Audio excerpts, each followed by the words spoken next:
Bienvenue dans un nouvel épisode de mon nouveau format. Si vous n'avez pas vu l'épisode 1, assurez-vous de le vérifier. Merci beaucoup pour le grand soutien sur ce format. Dans cette vidéo, j'ai beaucoup de cas allemands. Honnêtement, j'ai peut-être exagéré. Je pense que cela pourrait rendre ce format assez unique. Étant donné que je suis un locuteur natif de l'allemand, je peux parler des cas allemands et fournir plus de détails et d'informations qu'une personne qui ne comprend pas l'allemand. Faites-moi savoir si vous préférez ces cas allemands ou si je devrais me concentrer davantage sur les cas du monde entier. Aussi, alors que ma précédente vidéo a obtenu le plus de vues que j'ai jamais eu en 24 heures, c'est devenu assez monotone après cela pour une raison quelconque. Je pense que la vidéo est certainement l'une de mes meilleures. Alors, regardez-la si vous ne l'avez pas déjà fait. Merci les gars pour votre soutien. N'oubliez pas de vous abonner. Et s'il vous plaît, profitez de la vidéo. Donc, ce ne sera qu'un court sujet d'introduction avant d'arriver aux sujets principaux. Beaucoup de gens ne peuvent pas imaginer quelqu'un utilisant leurs données pour leur voler. Et c'est ce qu'est le cybercrime, en essence. Le vol, par exemple, les cybercrimes financiers peuvent vous voler de l'argent directement. Vos informations personnelles et professionnelles peuvent également être utilisées pour siphonner des fonds de nos jours. La méthode préférée dans les opérations d'escroquerie est d'utiliser des crypto-monnaies. Les applications de rencontres ne sont pas étrangères aux escroqueries crypto. Ces escroqueries impliquent des relations, généralement à longue distance et strictement en ligne, où une partie prend le temps de gagner la confiance de l'autre partie. Avec le temps, une partie commence à convaincre l'autre d'acheter ou de donner de l'argent sous une forme de crypto-monnaie. Je veux parler d'un cas en particulier où une victime a vu ses économies de toute une vie volées dans une arnaque crypto. Il s'agit d'un gars, presque trentenaire, nommé Seth, qui était dans une relation ouverte, donc il voulait trouver plus de partenaires. Comme c'est courant de nos jours, il a utilisé des applications de rencontres pour trouver un nouveau partenaire. Après un peu d'aller-retour avec une femme de Singapour, ils sont passés à WhatsApp.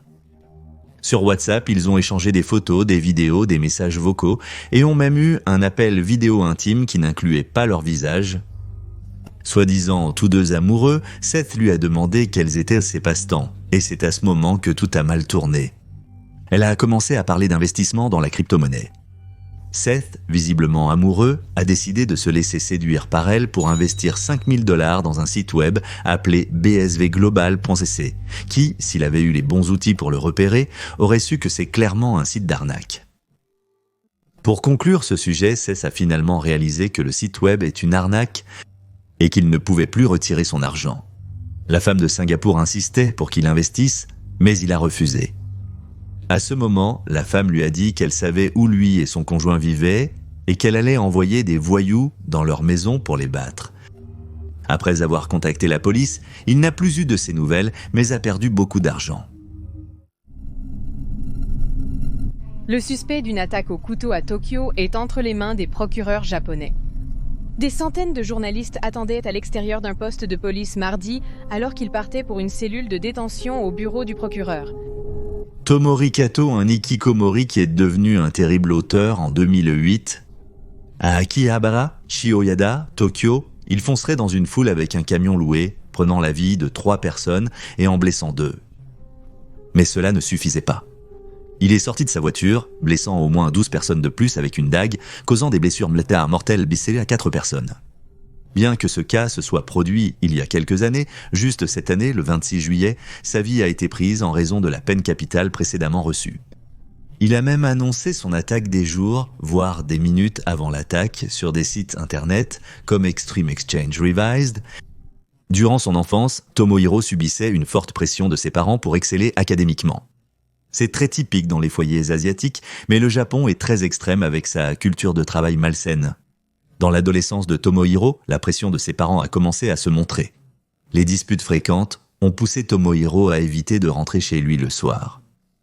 Il y a même eu un cas, rapporté par le frère de Tomohiro, où Tomohiro n'était pas à l'heure pour manger sa nourriture et sa mère jetait la nourriture par terre et le forçait à la manger.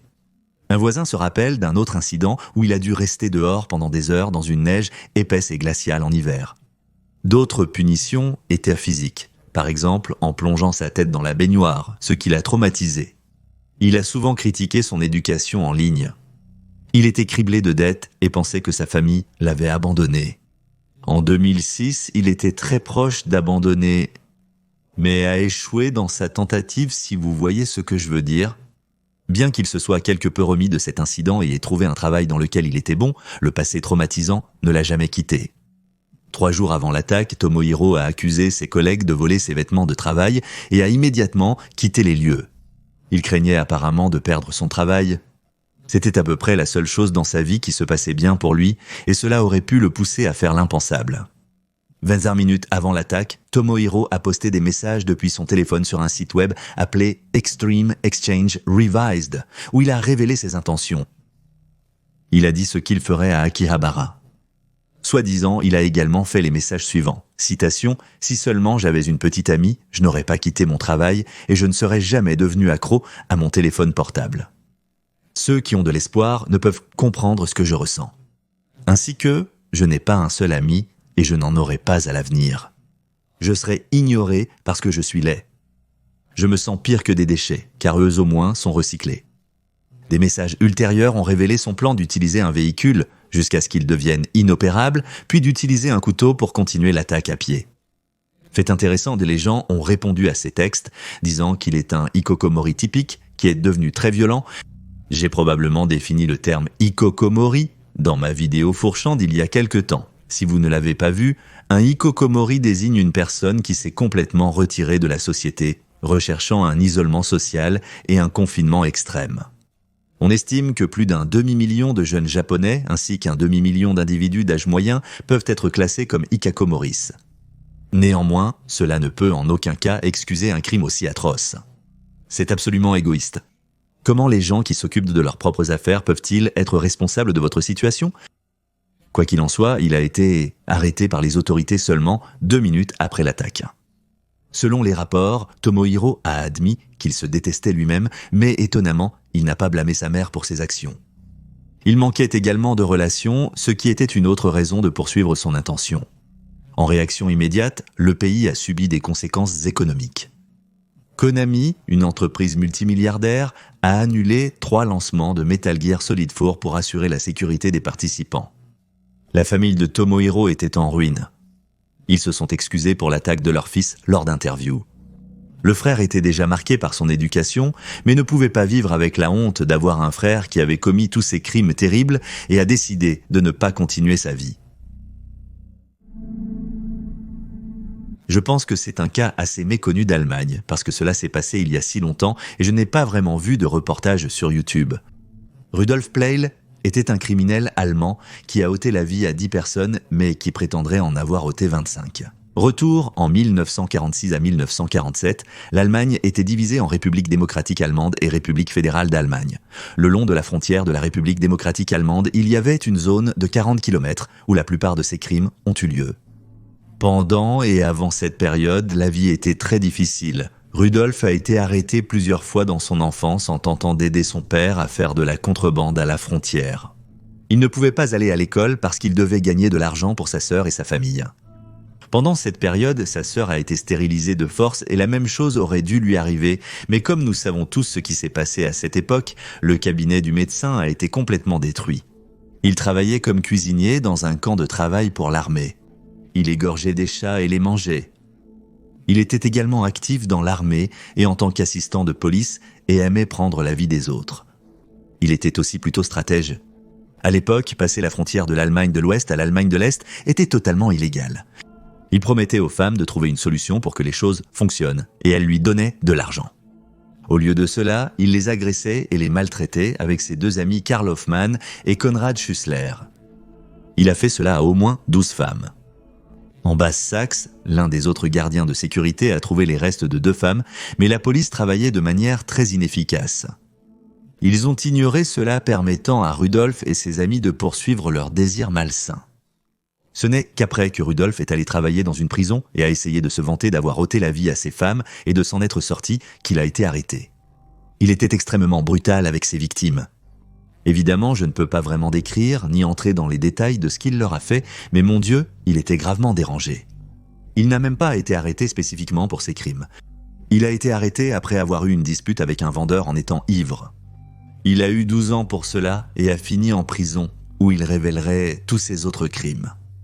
Il en était très fier et a même dit qu'il avait pris la vie de exactement 25 personnes pour être le plus grand taudemachère de tous les temps, puisque Fritz Hamann a pris la vie de 24 personnes, une de moins que Rudolf. Il le voyait essentiellement comme son rival. Si vous vous demandez ce que signifie Todmacher, la traduction exacte de Todmacher est de faiseur de mort. Quant à Fritz Hamann, on lui a donné le nom de la bête de Hanovre.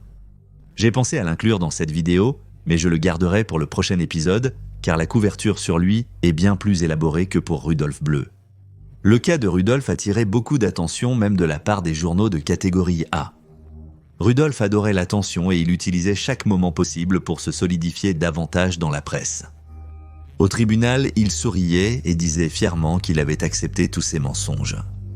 Cependant, il affirme maintenant avoir accepté 40 mensonges, ce qui paraît excessif. Fait intéressant, Rudolf pensait vraiment qu'il serait déclaré fou et recevrait une peine plus légère, mais le tribunal avait d'autres plans.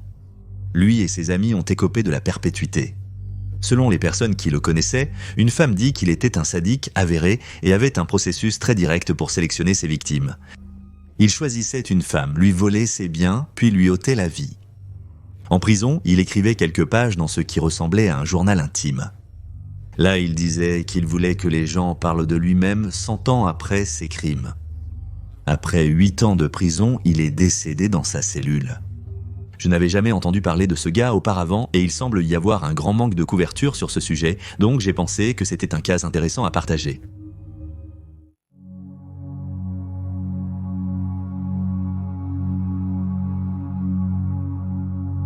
C'est probablement l'un des pires cas d'échec du système juridique.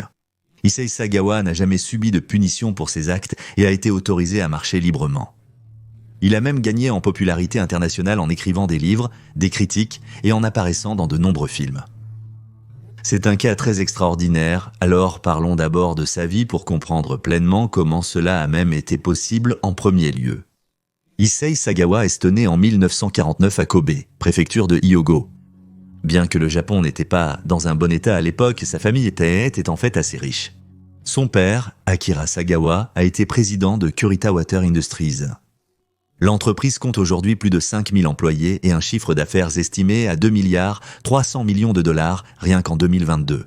L'argent n'a donc jamais été un gros problème, et le père d'Issei, surtout à l'époque, avait une grande influence, non seulement économique, mais aussi politique. Issei a eu quelques complications de santé après sa naissance, les a finalement surmontées, mais avait toujours une santé fragile et une personnalité introvertie. Son obsession étrange a débuté peu après. En première année, il a ressenti ses premiers désirs cannibales après avoir vu la cuisse d'un homme. Pire encore, pendant ses jeunes années, il a eu des rapports sexuels avec son propre chien.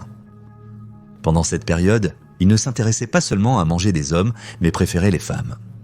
Il a réussi à terminer ses études et a fréquenté l'université Kwanza Gakugen, obtenant son master en littérature anglaise. Il a aussi étudié à l'université Wako à Tokyo, lieu du premier incident avec la femme. Issei s'est beaucoup intéressé aux femmes étrangères. À 24 ans, il a suivi chez elle une grande Allemande blonde. Il s'intéressait à ses cuisses. Il s'est introduit chez elle durant son sommeil. Son plan était assez évident, emporter quelques parties d'elle avec lui. Heureusement, ses projets ont échoué. Elle s'est réveillée et l'a poussé au sol. Capturé par la police, il n'a étonnamment jamais avoué ses vraies intentions. Grâce à sa fortune, le père a soudoyé la victime pour qu'elle abandonne les poursuites contre son fils. Je pense que l'absence de conséquences a donné à Issei une forme de confirmation.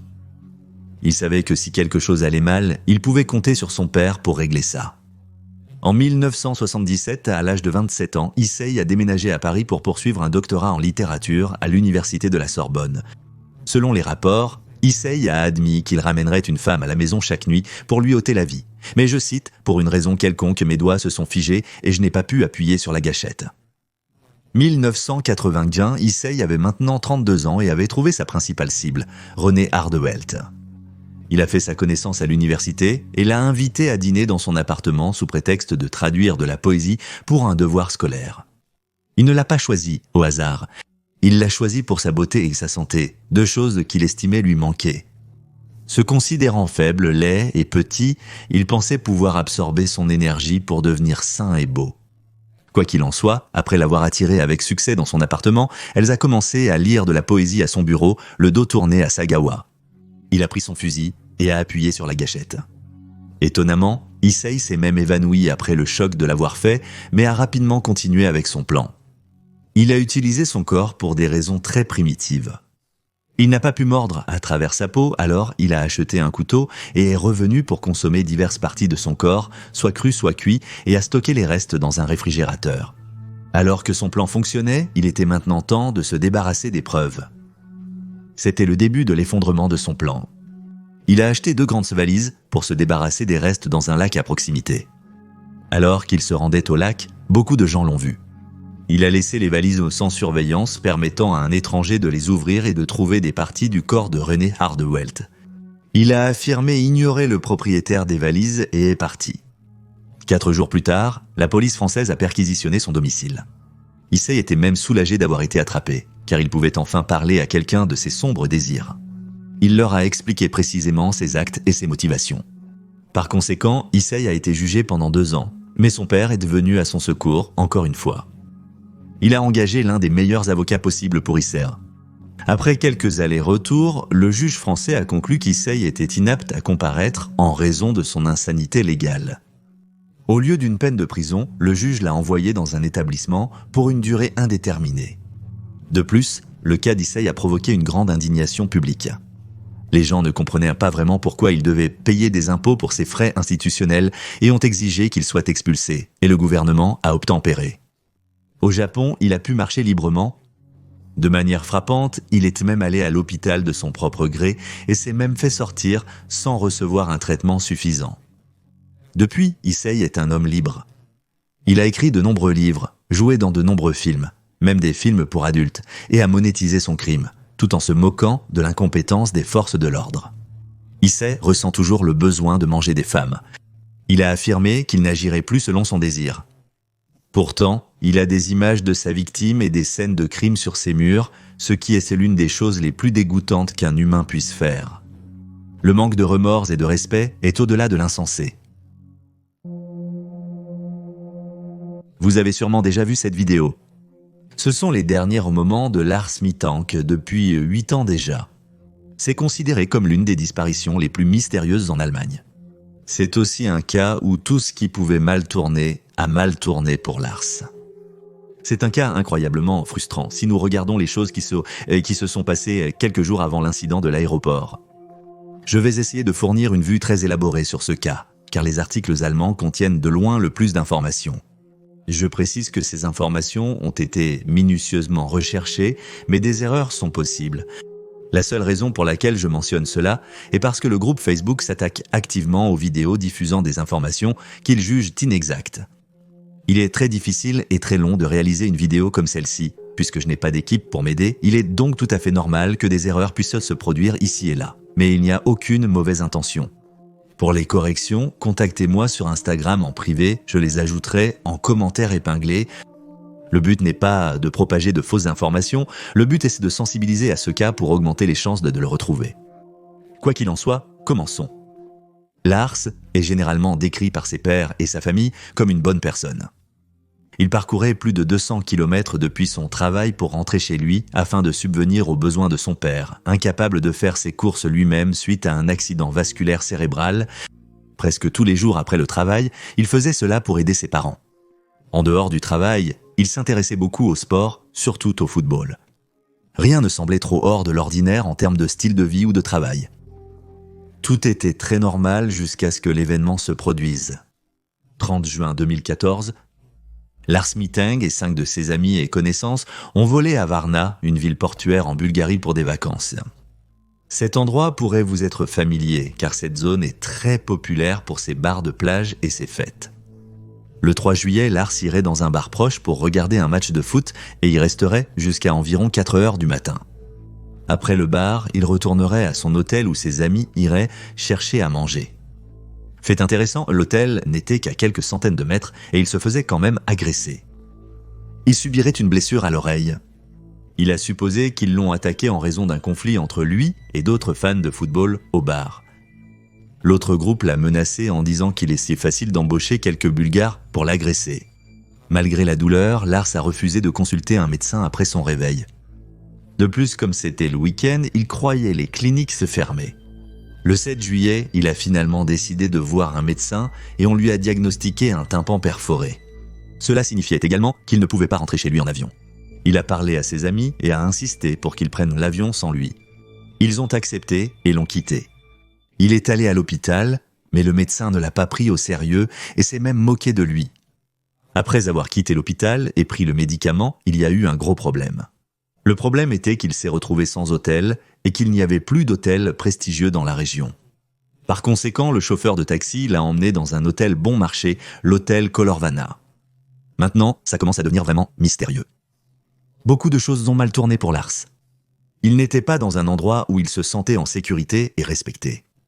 Les personnes qui l'accompagnaient sont toutes parties.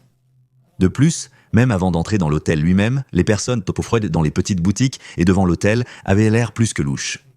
À l'hôtel, la carte qu'il a utilisée pour payer la chambre a été copiée par la réceptionniste et il craignait qu'il ne prenne tout son argent car il n'avait jamais vu une telle procédure auparavant. Malgré tous ces signaux d'alarme, il était coincé dans une situation où quitter le pays était impossible. Il était coincé. Pire encore, il appelait sa mère, lui disant qu'il y avait quelque chose qui n'allait pas avec l'hôtel. Fait intéressant, il ne pouvait pas dire quoi. Il lui a également dit d'annuler sa carte IANLA car il craignait qu'il ne vole tout son argent. Après cela, il a quitté l'hôtel et a été poursuivi par un groupe de 4 hommes. Il se cachait d'eux. Maintenant, cela devient encore plus bizarre. Il enverrait un message à sa mère le lendemain au milieu de la nuit, lui demandant ce qu'est Cefsi 500. Cefsi 500 est un antibiotique qui n'est même pas autorisé en Allemagne. On lui a prescrit ce médicament à l'hôpital bulgare. On sait qu'il provoque des psychoses, des crises de panique et même des lésions nerveuses. Cette partie ici est ce que certaines personnes utilisent pour créer des théories et essayer d'expliquer certains scénarios et sa disparition. Bien qu'il soit possible qu'il ait souffert d'effets secondaires, ce n'est pas confirmable à 100%, bien qu'il se soit passé une chose à l'aéroport, qui pourrait confirmer qu'il souffrait effectivement d'effets secondaires. Lars a ensuite été vu le lendemain prenant un taxi pour l'aéroport. À l'aéroport, il appelait toujours sa mère et disait qu'il avait besoin de plus d'argent. Elle lui a dit d'aller voir le médecin à l'aéroport pour confirmer qu'il serait en mesure de prendre l'avion. On peut voir Lars dans la vidéo demandant à une femme qui semble y travailler des indications pour se rendre chez le médecin de l'aéroport.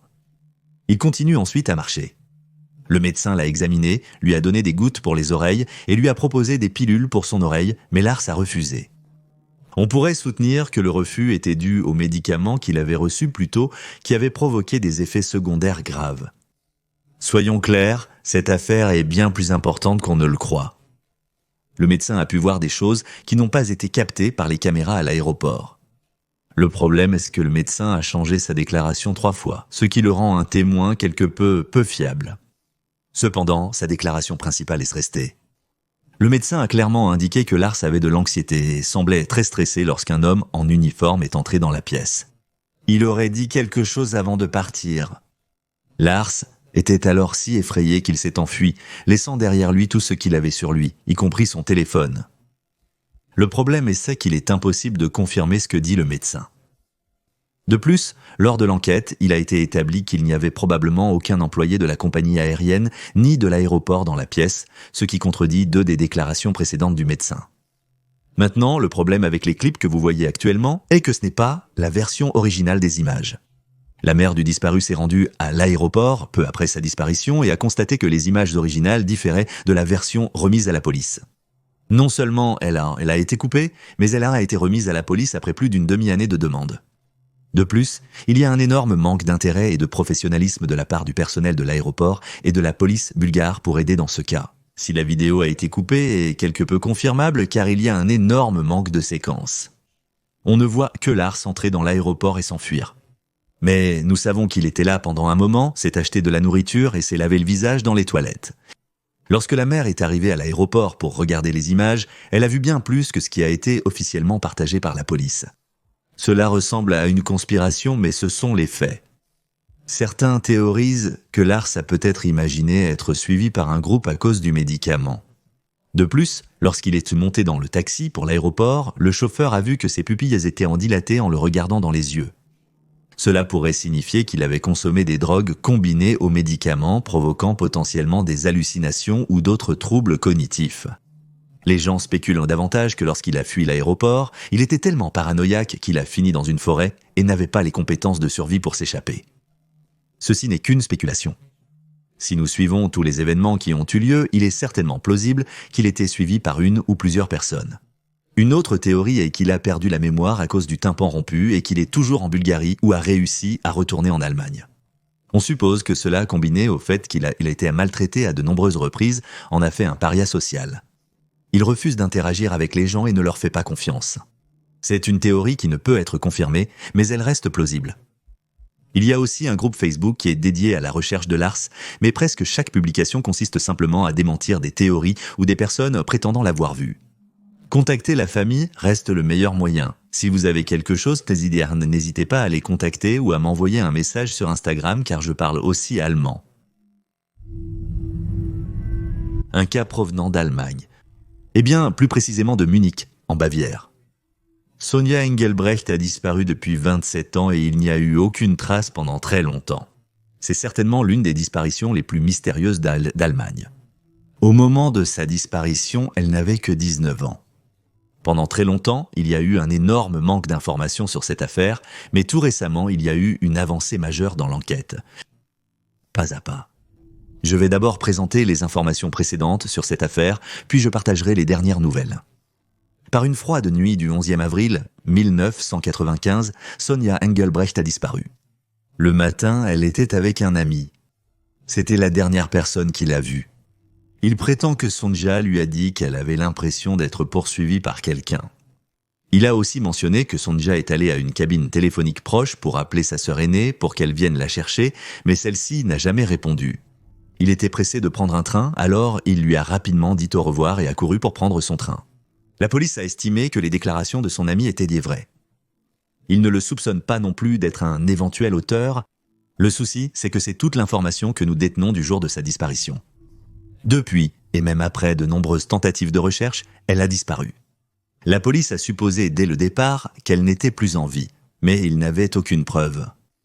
Pendant 24 ans, il y a eu à peine une progression dans l'affaire. Cependant, au cours des 3 dernières années, il y a eu des percées majeures dans l'enquête. La police n'a aucune preuve que sa vie a été très certainement prise. En 2022, dans une forêt à Altmühltal, un groupe de police a trouvé la cachette présumée de la victime. Ils ont trouvé plusieurs parties d'os, dont certaines pourraient lui appartenir. La police essaie toujours d'identifier certaines des parties d'os, mais ce n'est qu'une question de temps avant qu'ils n'identifient les restes. Grâce à la technologie de pointe, ils pourraient en trouver des informations sur le coupable, qui a peut-être laissé des traces sur les restes. À 200 mètres de cet endroit, la police a réussi à trouver un os de cuisse en 2020 qui a été confirmé appartenir à Sonja après un test acide désoxyribonucléique. Avec les nouvelles informations fournies, la police suppose que le coupable a caché le corps là-bas. Comme le corps était si bien caché, ils pensent donc que le coupable devait être de la région. L'endroit est très difficile d'accès par des moyens classiques. De plus, 2 autres squelettes se trouvaient dans la même forêt. Les squelettes appartenaient à un couple.